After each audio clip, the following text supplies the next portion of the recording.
you say the children these days are not learning as well as they should, and it's actually been researched that 70% of the children in sub-Saharan Africa, where Uganda falls, actually, by the time they finish primary 7, are very low in terms of numeracy and literacy. So what low is in wrong? terms of? Numeracy and literacy, mathematics and English. And the question is, what are we teaching our children? Are we teaching them things that are going to help them in their daily life when they grow up? What can we do to improve our education system?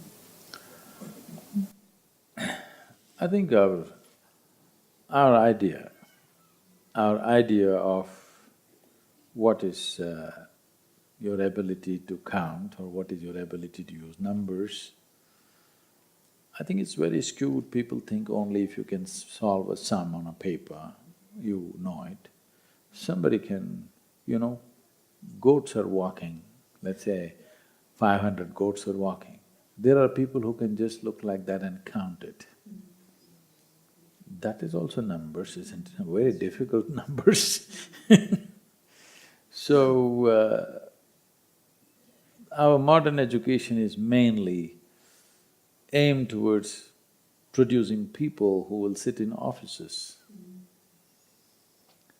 I think we also need to produce a whole lot of people who can be on the field, who can do things in the world in a different way than just paper pushing. So,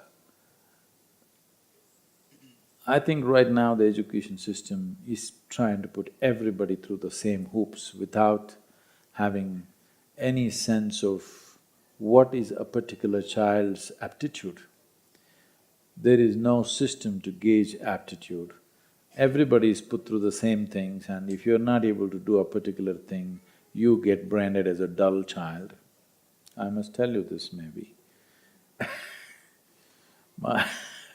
My father being a physician, being in India there's only one… now things are changing, but at least when we were growing up, education means you must become a doctor, okay? If you're a failure, you become an engineer, all right? If you don't do that, you're illiterate. That's how it is understood. Now, of course, they've all become IT professionals information technology has become big. Otherwise, when we were growing up, education means medicine. If you fail, you become an engineer. If you don't do that, that means you're nothing. So, that's definitely my father's view also, because he is a physician and his idea of life is that you must be a physician.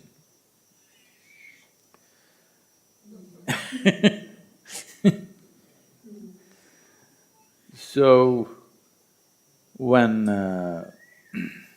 recently it happened a few years ago, a group of doctors from Atlanta in United States, they were visiting the place where I grew up, where my father still lives.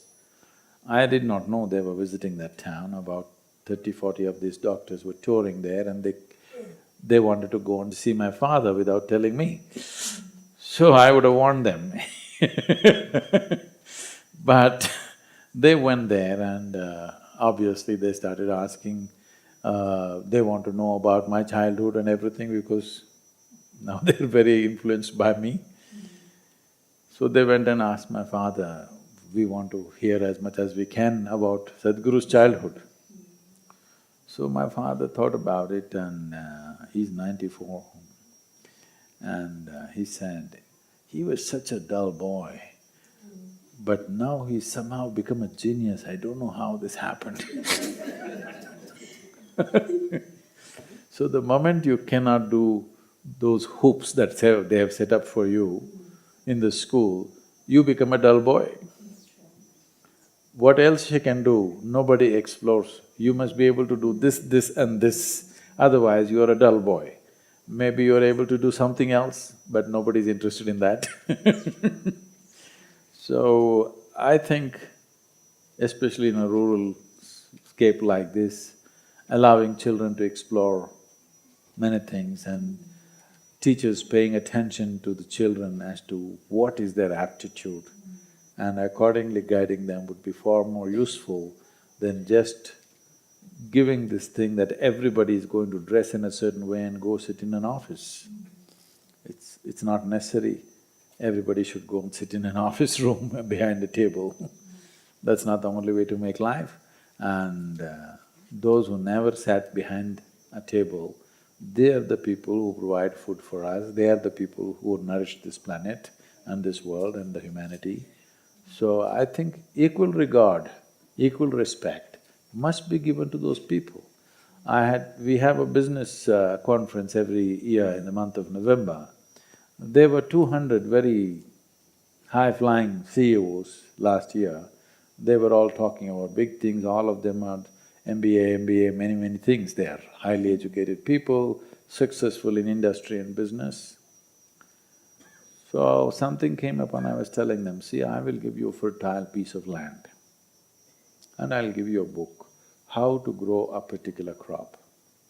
10 of you together, get together and grow one crop, let me say. You cannot, because it takes a completely different kind of intelligence, attention and application to take food out of mud, Takes a lot.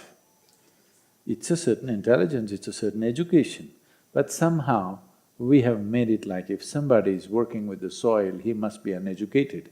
If somebody is suited, booted and sitting behind a table, he's educated. Our idea of education is very skewed and it is not productive in the long run, it's not a sustainable form. If everybody on the planet gets educated like that, nobody will be doing the fundamental things which need to happen. It's the uneducated people who are feeding us.